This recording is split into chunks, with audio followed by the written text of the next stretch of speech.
विशाल नाम का एक यंग लड़का था जो बड़े बड़े सपने देखता था।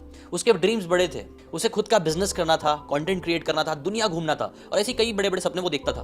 बट प्रॉब्लम ये थी ना कि उन बड़े सपनों पे वो काम नहीं कर पाता था बिकॉज उसका खुद पे बिलीव कम था। उसे लगता था कि वो ये सारी चीजें नहीं कर पाएगा, उसके पास वो रिसोर्सेज नहीं है, वो लोग नहीं है, वो पैसे नहीं है जो ये सारी चीजें करने के लिए जरूरी है। इसलिए वो कई बार दूसरों की सलाह मानता रहता था, कभी खुद रिस्पॉन्सिबिलिटी नहीं लेता, उसे हारने से भी डर लगता था। इसलिए जब किसी ने उसे ये सजेस्ट किया कि तुम्हें मर्चेंट नेवी में जाना चाहिए क्योंकि तुम्हें घूमना पसंद है, तो उसने सजेशन फौरन अपना लिया। उसने सोचा कि हाँ यार सही है, वैसे भी उसे घूमना बहुत पसंद है, यहाँ पे दुनिया भी घूमना हो जाएगा और पैसे भी मिल जाएंगे, एडवेंचरस लाइफ होगी, और क्या चाहिए। यही सोच के उसने मर्चेंट नेवी करना स्टार्ट कर दी। नाउ स्टार्टिंग में उसे थोड़ा अच्छा लगा, लेकिन कुछ टाइम बाद ही उसे रियलाइज हो गया कि उसका ये डिसीजन शायद इतना भी सही नहीं था। लंबे लंबे घंटे अकेले में काम करना, समुद्री पानी की नमकीन हवा, कई बार नाइट ड्यूटी करना, रात की नींद खराब होना, अपने घर वालों से जिनसे वो बहुत प्यार करता था उनसे दूर रहना, ये सारी चीजें धीरे धीरे उसे परेशान कर रही थी। पर बार बार उसके दिल में एक बात आती थी कि चलो कम से कम सैलरी तो मिल रही है, जिंदगी कट तो रही है, कई लोगों को तो इतना भी नसीब नहीं होता है। यही बोल बोल के वो अपनी जिंदगी काट रहा था। पर एक रात कहीं इंडोनेशिया और ऑस्ट्रेलिया के बीच में एक बड़ा सा साइक्लोन आता है, जिस वजह से उनकी जो शिप होती है वो बहुत तेजी से हिलने लगती है, लोग चिल्लाने लगते हैं, फ्लड का पानी लोअर डेक में भरने लग जाता है और कुछ मिनट के अंदर ही